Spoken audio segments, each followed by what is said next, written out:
Así como lo acaban de ver, estamos de vuelta con mucho más de Activando la Mañana. Momento para hablar con la experta en la materia. Y ustedes se preguntarán, ¿en qué materia? Pues en todo lo que tiene que ver con ciertas afecciones que pertenecen al área de la neumología. Y yo tengo que decir que esta doctora, además de bella, está en el mejor estado de una mujer definitivamente, aunque no se le nota para nada, señores. Recibimos a la doctora Elizabeth Guzmán en Activando la Mañana. Bienvenida, doctora. Gracias, bienvenida. Gracias por la invitación, estoy muy feliz de estar aquí. Hermosa, gracias por esta hermosa doctora. bienvenida, qué linda. De verdad, sí, muy bella y yo creo que, como dice Beba, la mejor etapa de la mujer. Sí. Vamos a entrar en materia de inmediato porque tenemos mucho que conversar con la doctora. Vamos a iniciar con el tema del cáncer de pulmón. Esto es algo que pues nos genera muchísima preocupación a propósito de quizás el estilo de vida, pero no solo el estilo de vida, a veces de repente algunos son fumadores pasivos. Entonces, ¿quiénes son más susceptibles a sufrir este tipo de cáncer? Mira, el cáncer de pulmón, antes que nada, es el principal cáncer que afecta a ambos sexos. Principalmente en el caso de las mujeres viene siendo mama, el segundo, pero en hombres sigue siendo el primero y entre los dos sexos sigue siendo el principal que afecta. En Latinoamérica es el tercero que ocupa en mortalidad también. Entonces, ¿qué sucede con el cáncer de pulmón? El principal factor de riesgo sigue siendo el tabaquismo, ya sea activo o pasivo. Hay muchas personas que me dicen, doctora, pero yo fumo, y a mí no me ha pasado nada. Y yo digo, no, pero espérate, cada quien tiene una idiosincrasia. Por ejemplo, yo tuve un paciente que siempre hago ese caso, lo menciono. Fue un paciente que su esposa lo llevó, él tenía 40 años fumando, él era un fumador activo, pero él fumaba delante de la esposa. Wow. Entonces, ella en ese momento también tenía una gripe, que todo el mundo cree que es gripe. Y cuando yo evalúo a la paciente, le hago una tomografía, él no tenía nada y quien tenía el cáncer de pulmón fue Ay, ella. Dios mío. Y hablando de consecuencias serias, es importantísimo en este instante en la República Dominicana concientizar sobre los efectos negativos del vape o vape. Sobre todo en un momento donde se discuten normas en las escuelas públicas de que no se debe de llevar este artefacto a los planteles escolares, cosa que todavía me sorprende porque yo no sabía que los niños estaban fumando vape. Sí, entonces desde ya hay que concientizar a esta población. No, doctora. yo siempre hablo mucho de eso porque lamentablemente incluso hay un tipo de cigarrillo electrónico que viene en forma de UCB y los padres creen que el niño está estudiando. Es verdad, sí, y en realidad delgadito. Es fumando vape. Entonces es lamentable cómo están normalizando esta juventud el uso del cigarrillo electrónico cuando no debe ser. El cigarrillo electrónico incluso es una causa de cáncer, de múltiples. Entonces, lamentablemente, se está normalizando y no debería de ser así. Doctora, a propósito de hablar de este tema tan álgido del cáncer del pulmón, que como usted acaba de decir, en hombres y mujeres, pues representa la primera causa de muerte por cáncer. Sí. Esto hay que decirlo, hay que repetirlo para que nuestra teleaudiencia tome la conciencia que necesitamos que realmente y efectivamente tome. Al ver esta importancia, esta preponderancia, ¿de qué manera? Siempre llamamos a una medicina preventiva, claro. Pero ¿de qué manera la persona, cuál es ese chequeo que se puede hacer para, en dado caso de presentar este tipo de cáncer, hacerlo en el momento idóneo, es decir, bastante temprano? Mira qué sucede con el cáncer de pulmón. Lamentablemente, cuando el cáncer ya da síntomas, es que está avanzado. Ya está avanzado, por eso la prevención. ¿Ves? Exactamente. Entonces, que yo siempre insisto, no fumen. El principal factor de riesgo es el cigarrillo. Los demás puede ser que en rando, que silice, son personas que trabajan en este tipo de trabajos, pero el principal sigue siendo el cigarrillo. Entonces, la prevención principal, deja de fumar. ¿Qué yo recomiendo siempre a mi paciente? Bueno, usted es fumador, hablo con él. ¿Lo quiere dejar? No. ¿No lo va a dejar? No. Pues, anualmente tiene que venir a neumología, hacerse una tomografía por lo menos, porque sí que uno puede chequear, no radiografía, porque tomografía, porque la radiografía yo puedo ver parte del pulmón, pero en la tomografía yo veo completo los pulmones. Entonces eso sería, pero lo ideal es dejar de fumar. Claro que sí, y mencionábamos el vape, pero también hay otro factor y algo que es muy común en las discotecas, la famosa hookah. ¿Qué es peor? Es peor. Sí, porque yo siempre lo he dicho varias veces esto y se lo digo mucho a los pacientes. O sea, 45 minutos de juca son 100 cigarrillos. Ay, Padre celestial, no puede ser, doctora, repita eso, por favor, mire la cámara. 45 minutos de juca son 100 cigarrillos. Y eso tiene el mismo efecto también que la nicotina en los fumadores pasivos. Claro, tiene más.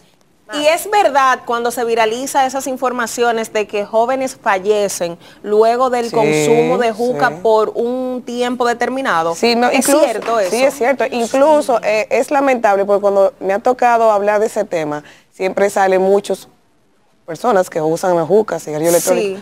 A compararlo con la India, a decir que eso es normal para allá y que para allá no pasa. Ya mueren muchos pacientes igualitos. Lo que pasa es que aquí no lo sabemos. Exactamente. Entonces, no, que yo tuve un adolescente que decía, no, porque X persona del medio, él fuma y nunca le ha pasado nada. Que sepa él. Que sepas tú. Y si no le ha pasado, hay que tener en cuenta algo. Cada paciente es diferente. La idiosincrasia del paciente es diferente. O sea, vuelvo y te digo, un fumador activo no le dio cáncer, le dio la pasiva. Sí. El caso que mencioné. Entonces, nunca se puede decir, no, porque no le ha pasado, a mí no me va a pasar. Eso no es así.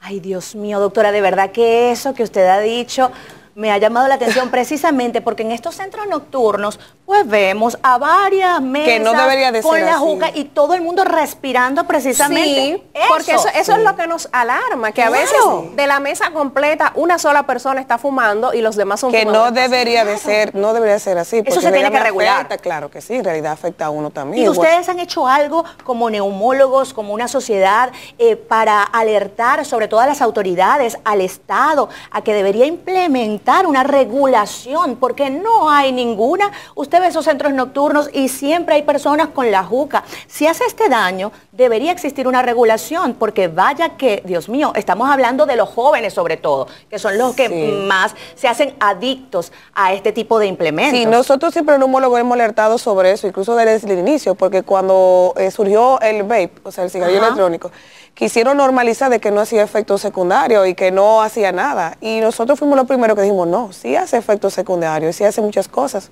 Entonces, siempre estamos alertando, pero... De hecho, se vuelve una adicción, porque hoy en día, así como en las escuelas que uno ve a estos niños que llevan su vape, hay personas que hasta en su trabajo tienen este vape desde tempranas horas de la mañana hasta que se acuestan. ¿Cuáles serían esas consecuencias a corto y largo plazo que tendrían estos consumidores que ya son adictos? En caso de vape. De vape. El vape también tiene muchas sustancias, tanto cancerígenas como nocivas para el cuerpo. No hay misma cantidad que un cigarrillo normal, pero la contiene.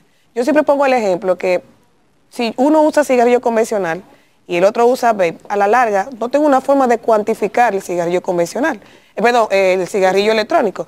Pero el vape es más suave, más dulce, o sea, olores más densos, son más llamativos para la juventud. Sí, que hasta la gente puede pensar que no le hacen daño. Exactamente, que eso es mentira. Entonces, a la larga, usan más el cigarrillo electrónico que en algunos casos, porque todo depende del paciente, que el cigarrillo convencional. Incluso está contraindicado usar cigarrillo electrónico para dejar el cigarrillo convencional. Porque el cigarrillo electrónico tiene nicotina, sustancias cancerígenas, sustancias nocivas para el cuerpo, que puede producir neumonía, bronquitis, exacerbación de asma, cáncer, que lo mencioné anteriormente.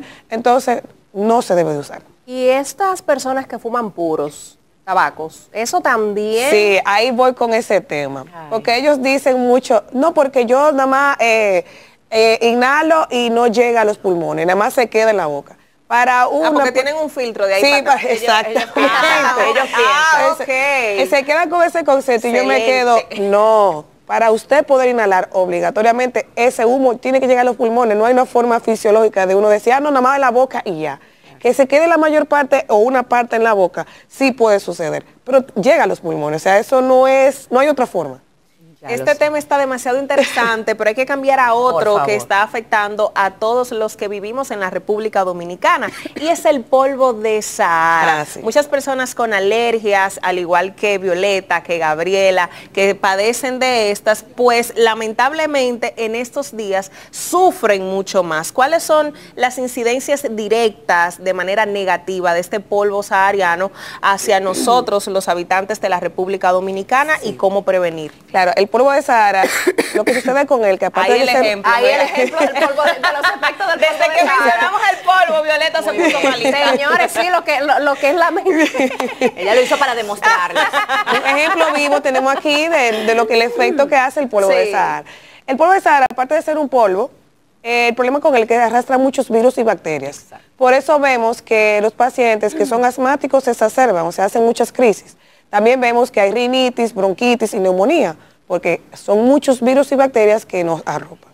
Entonces, ¿cuáles son las principales prevención del mismo? Yo siempre digo a mis pacientes, sobre todo los asmáticos, porque una persona sana puede tener una rinitis, una bronquitis, una neumonía, pero el más sensible son esos pacientes inmunosuprimidos y que son asmáticos. Yo les explico, cuando vayan a la calle o estén en un ambiente abierto, usen mascarilla. Lamentablemente el dominicano no le gusta usar mascarilla. Ahora hay un brote de influenza y de COVID, uno como neumólogo y como sociedad llamó a usar mascarillas, sobre todo los pacientes inmunosuprimidos. No estamos diciendo que volvemos... Luis Joe de inmediato, llevándose de los consejos de la doctora, así mismo él. Así mismo, qué colocándose bello. su mascarilla para Haciendo cuidarse. caso. Claro, te queda hermosa, ¿eh? El punto es de que no es que vamos a volver tipo pandemia, nunca se ha dicho eso, porque tenemos que aprender a vivir con el polvo de Sahara, con el COVID, con la influenza. Pero si usted en su casa tiene un familiar que es inmunosuprimido, me refiero, hipertenso, diabético, que ha tenido cáncer, que tuvo tratamiento, sea que sea la razón, factor inmunológico, es otra, pues usted tiene que cuidar a ese paciente y cuidarse usted. Así es. Porque al cuidarse usted va a cuidar a su familiar. Y recuerden que no todo el mundo es igual. Todavía se está ingresando pacientes con COVID, todavía se está ingresando pacientes con influenza. Están falleciendo pacientes con influenza. Entonces, yo siempre digo, el polvo de Sahara arrastra muchas cosas. Cuídense. Un asmático, que son muy sinvergüenza. Gracias. ¡Ay, beba! Lo sentiste cerca. Yo no soy sinvergüenza, pero sí soy asmática. Eres minoría. Soy de la excepción de la regla. Eres minoría. Sí. Asmática también. Ay, mamita. Y tenemos una llevas barajita. el tratamiento al pie de la letra. Estoy entonces- controlada, estoy controlada en este Hay que tiempo. ver eso, porque siempre si estoy controlada y ya tú sabes. Y después no. Pero yo siempre cago a colación de que tiene que estar cuidándose, porque el polvo, obvio, por ser polvo también, y hay muchos virus y bacterias, ahí se exacerban el asma. Entonces simplemente van a la calle, pónganse la mascarilla, porque es cuidándose.